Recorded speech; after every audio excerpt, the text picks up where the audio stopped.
पाटणबोरी जवळील पिटापिंगरी गावाजवळील forest check नाक्याजवळ भरधाव वेगाने AP 25X0208 या क्रमांकाचे आयचर परवा दिशेने जात असताना एका दुचाकी स्वाराला धडक दिल्याने त्याचा जागीच मृत्यू झालाय। यामुळे गावातील नागरिक शेतात काम करत असताना घटनेची माहिती मिळताच घटनास्थळी पोहोचले व आयचर चालकाला थांबवलं।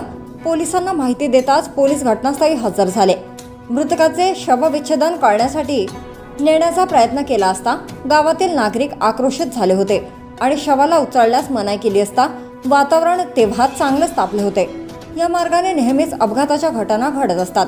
याचे मुख्य कारण म्हणजे पाटणबोरी चेकपोस्ट चुकवण्याकरिता या मार्गाने मोठ्या प्रमाणात वाहनाची रहदारी चालू असते। या बाबीकडे वरिष्ठ अधिकारी लक्ष देण्याची गरज आहे अशी मागणी नागरिकांकडून होत आहे। अशाच नवनवीन ताज्या घडामोडीसाठी आजच महाराष्ट्र ग्रामीण न्यूजला सबस्क्राइब करा आणि बेल आयकॉनला प्रेस करा।